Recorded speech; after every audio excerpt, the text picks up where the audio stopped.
Pemirsa, Anda masih menyaksikan Berita Lampung. Dan bagi Anda yang baru saja bergabung, berikut berita pilihan hari ini.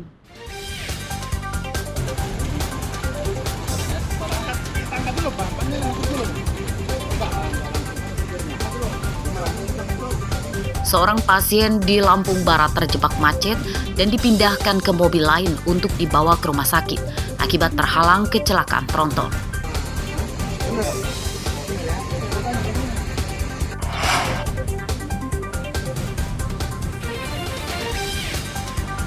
Puluhan rumah di Tanjung Senang, Bandar Lampung masih terendam banjir.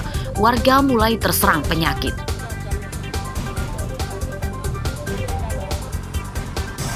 Dan menyatakan diskualifikasi atas pihak terkait atau pasangan calon nomor urut 1 khususnya calon Bupati Aris Sandi Dharma Putra dalam pemilihan Mahkamah Konstitusi mendiskualifikasi pasangan Bupati dan Wakil Bupati terpilih Kabupaten Pesawaran karena gugatan menggunakan ijazah palsu.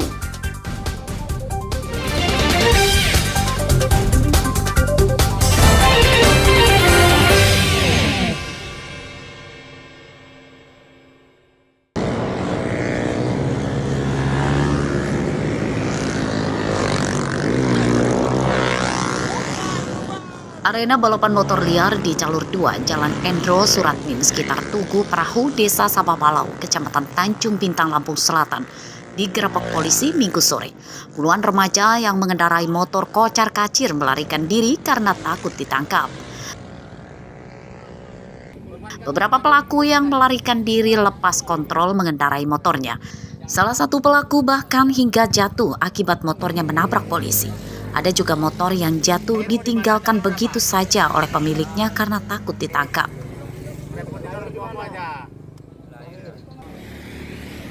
Menurut petugas, jalan ini sering dijadikan arena balapan liar hingga mengganggu kenyamanan pengendara yang melintas. Kami dari tim Patroli Perintis Presisi Polda Lampung sore ini mengamankan anak-anak di bawah umur yang sering menjadi problem warga masyarakat yang sering melintas di Jalan Tugu Perahu. Mereka ini yang sering melakukan balap liar di sini. Jadi ada 20 orang yang kita amankan berikut dengan kendaraannya. Ini dibawa ke Polda ini, Pak Danton? Untuk ini akan kita bawa ke Polda Lampung untuk dilakukan penyelidikan lebih lanjut.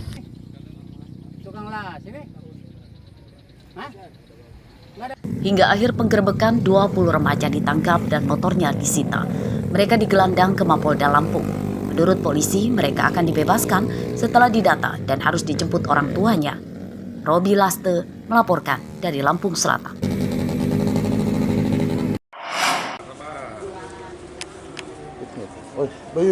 Pria bernama Irwan alias Iwan Bule berumur 54 tahun Senin siang digelandang ke Mapolresta Bandar Lampung. Pria warga Teluk Betung Utara ini ditangkap karena mengeroyok seorang pria yang dituduh sebagai cepu atau informan polisi hingga menyebabkan anaknya ditangkap polisi dalam kasus narkoba. Korban berinisial TPS. Korban dikeroyok tersangka bersama 7 orang kerabatnya saat korban berada di rumah kosnya di Tanjung Karang Timur, Bandar Lampung. Akibat pengeroyokan itu, korban sempat kritis di rumah sakit akibat menderita luka senjata tajam di beberapa bagian tubuhnya. Kesel, Pak. Keselnya? Ya, karena dia nggak selihatan lagi gitu, Pak. Alasannya? Iya kan, kita saling kenal. Terus? Dia sama anak saya semua maunya. Gitu. Memang anak kita diapain? Ya dicepuin dia lah, Pak. Dicepuin, masalah narkoba. Iya. Kenapa nekat dalangin itu? Ya saya cuma mau ngasih pelajaran aja loh, Pak. Polisi kini memburu 7 orang kerabat tersangka yang terlibat menganiaya korban. Identitas mereka telah dikantongi. Motifnya yang pasti dendam karena anak saudara IP ini tersangkut tindak pidana lain, informasinya dari TPS korban. Memang sudah direncanakan aksi penganiayaan? Sudah direncanakan, otak pelakunya ya saudara IP. Untuk kondisi korban saat ini, Pak? Kondisi korban saat ini sudah pulih mengalami trauma akibat luka bacok yang cukup serius dan operasi di bagian kaki. Ada berapa orang yang melakukan penganiayaan, Bu? Berdasarkan keterangan saudara IP, kurang lebih 8 orang termasuk IP dan 7 lainnya masih dalam pengejaran. Polisi menyita pakaian korban sebagai barang bukti, sedangkan golok yang dipakai menganiaya korban masih dicari karena dibuang oleh tersangka. Akibat perbuatannya, tersangka Irwan kini harus menyusul anaknya di penjara. Tersangka dijerat pasal 170 KUHP tentang pengeroyokan dengan ancaman hukuman 7 tahun penjara. Robi Lasto melaporkan dari Bandar Lampung.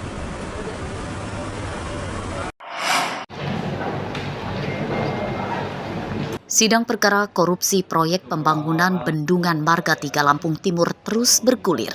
Senin siang 2 terdakwa pada kasus tersebut menjalani sidang di Pengadilan Negeri Tanjung Karang, Bandar Lampung.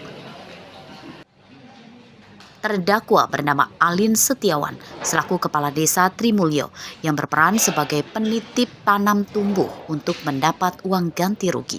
Dan satu lagi Aan Rosmana, mantan Kepala Badan Pertanahan Nasional atau BPN Lampung Timur. Pada sidang dengan agenda mendengarkan keterangan saksi tersebut, muncul lagi 2 nama baru yang diduga ikut terlibat, yakni seorang anggota DPRD Lampung Timur berinisial KM dan seorang anggota polisi Lampung Timur berinisial ED. Menurut terdakwa, keduanya ikut terlibat korupsi mendapatkan uang ganti rugi tersebut. Pihak terdakwa meminta perlakuan sama dalam penegakan hukum dan segera menangkap orang-orang yang terlibat. Kedua orang ini dihadirkan itu karena disebut Ilham menerima uang hasil dari tanam tumbuh yang fiktif. Maka apabila ini benar-benar terjadi, mereka menerima uang dan mengakibatkan kerugian negara, ya kami selaku kuasa hukum meminta kesamaan di mata hukum. Siapapun yang melakukan kesalahan, siapapun yang melakukan perbuatan merugikan negara, maka diperlakukan sama, ditetapkan menjadi tersangka. Apabila ini benar-benar terjadi dan terbukti di persidangan. Dugaan korupsi proyek nasional pembangunan Bendungan Marga 3 Lampung Timur menyeret 6 orang yang telah ditangkap. Mereka terlibat korupsi ganti rugi lahan dan tanam tumbuh yang merugikan negara hingga 43 miliar rupiah.